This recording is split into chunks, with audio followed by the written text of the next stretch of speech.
வணக்கம். கூத்தர்களே வணக்கம். நான் கலைஞன். எனக்கு சாதி இல்லை. நான் வணங்குவது கலையைத்தான். நான் பேசத்தான் வந்தேன். என் மூத்த சகோதரர்கள் இங்கே இருப்பதை பார்த்ததும் அந்த கலையில் நான் கலந்து கொள்ள வேண்டும் என்ற உள்ளுணர்வு. நான் கலைஞன் தானே. பேச அழைத்த என்னை அவர்கள் பாட அழைக்கவில்லை. இருந்தாலும் பாட வேண்டும் என்ற எண்ணத்தை இந்த பறை எனக்குள் ஏற்படுத்தி விட்டது.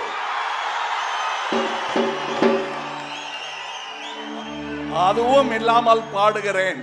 இதற்கு தாளத்தை நீங்கள் சேர்த்துக் கொள்ளுங்கள்.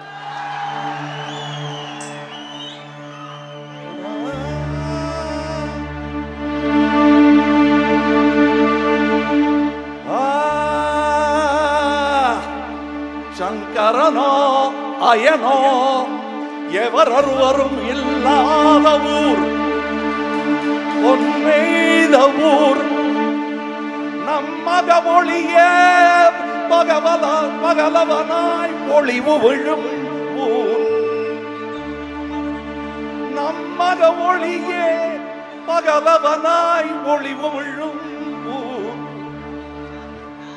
யாமே சிவம் யாமே சிவம் என்றானபின் உருவாவதும் கருவாவதும் உயிர் போவதும் இனி இலையே இலையே இலையே.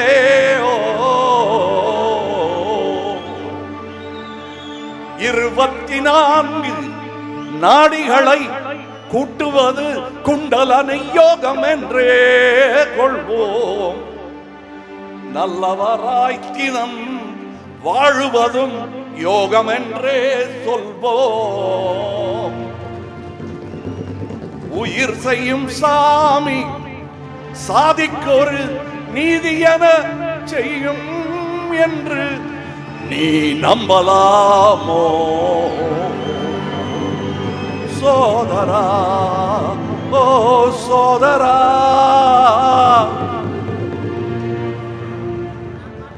சொல்லடா சோமா, சொல்லடா சோமா. இது 17 வருடமாக எழுதி உறங்கிக் கொண்டிருக்கும் பாடல். இது தாளமும் சேர்ந்து உலகே கேட்க விரைவில் வெளியிடுவேன். என்ன சிலேகன், நல்லா இருந்துச்சா தம்பி? நல்லா இருந்துச்சா?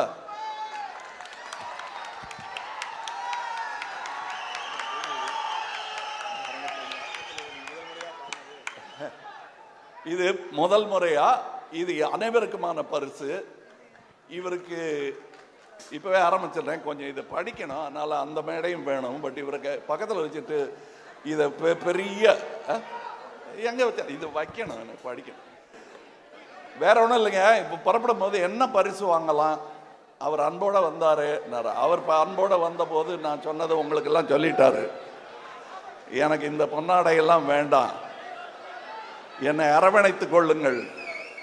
நான் அவரை அரவணைச்சு பார்த்தது முதுகுல என்ன இருக்குன்னு பார்க்க இல்லை. அவரு என்ன அப்படி பார்க்கல. அவருக்கு எத்தனை தழும்பு இருக்கு இங்கேங்கிறத பார்த்தேன். நிறைய இருக்கு. எனக்கும் தான். அவருக்கு நான் பரிசு இது கொடுத்தா போதும். புலிக்கு எதுக்கியா பொன்னாட? மேல பாருங்க, அதை தொட்டு பார்த்து உணர்ந்தாலே போதுமானது. இதை தொட்டு பார்த்துட்டேன்.